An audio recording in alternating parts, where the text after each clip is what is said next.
நீங்கள் யாரும் தயவு செய்து நான் உங்களுக்கு சொல்கிறேன், ரொம்ப பேர் தங்களை அஹ்லு சுன்னத் வல் ஜமாத்னா நாங்கள் அஹ்லு சுன்னத் வல் ஜமாத் இல்லைன்னு சொல்கிறாங்க. தப்பு. ஒரு குர்ஆனை ஹதீஸை பின்பற்றக்கூடிய நீங்கள், தௌஹீதை ஏற்றுக்கொண்டிருக்கக்கூடிய நீங்கள், தௌஹீதை ஏற்றுக்கொண்டிருக்கக்கூடிய நீங்கள், ஷிர்க்கை எதிர்க்கக்கூடிய நீங்கள் உங்களை அடையாளப்படுத்திக் கொள்ளுங்கள், நாங்கள் தான் உண்மையான அஹ்லு சுன்னா வல் ஜமாஅ என்று. சுன்னா என்றால் என்ன? நபியின் வழி.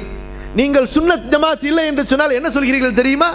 நாங்கள் ரசூலுல்லாஹ்வின் சுன்னத்தை ஏற்றுக்கொள்ளவில்லை, ரசூலுல்லாஹ் விட்டு சென்ற அந்த சஹாபா அந்த உம்மத்திலிருந்து நாங்கள் விலகிவிட்டோம் என்று சொல்கிறீர்கள். அல்லாஹ் பாதுகாக்க வேண்டும். குஃப்ருடைய வார்த்தை என்பதை உங்களுக்கு நான் நினைவுபடுத்திக் கொள்கிறேன், உணர்த்திக் கொள்ள விரும்புகிறேன். உண்மையான சுன்னத் வல் ஜமாத் யார்? இன்ஷா அல்லாஹ், அல்லாஹ் நம்மை அதிலே தரிபட வைப்பானாக, உறுதிப்படுத்துவானாக. அஹ்லு சுன்னா வல் ஜமாஅ. சுன்னா என்றால் ரசூலுல்லாஹ்வின் வழிமுறை. ஜமாஅ என்று சொன்னால் இந்த குர்ஆன் இறங்கும் பொழுது உம்மத்து ஒரு கூட்டமாக இருந்ததோ, ரெண்டு கூட்டமாக இருந்துச்சா? இந்த குர்ஆன் இறங்கும் போது ரெண்டு கூட்டம் இருந்ததா? ஹனஃபி ஷாஃபி என்ற கூட்டம் இருந்ததா? மாலிக் ஹம்பலி என்ற கூட்டம் இருந்ததா? அல்லது வேறு ஏதாவது இன்று இருக்கின்ற அரசியல் கூட்டங்கள் இருந்ததா? அமைப்புகள் இருந்ததா? இயக்கங்கள் இருந்ததா? என்ன இருந்தது? ஒரே ஜமாத். வ இன்ன ஹாதிஹி உம்மத்துக்கும் உம்மத்தன் வாஹிதா வ அன ரப்புக்கும் ஃபஅபுதூன். ஒரே உம்மத்தாக உங்களை நான் விட்டு செல்கிறேன்.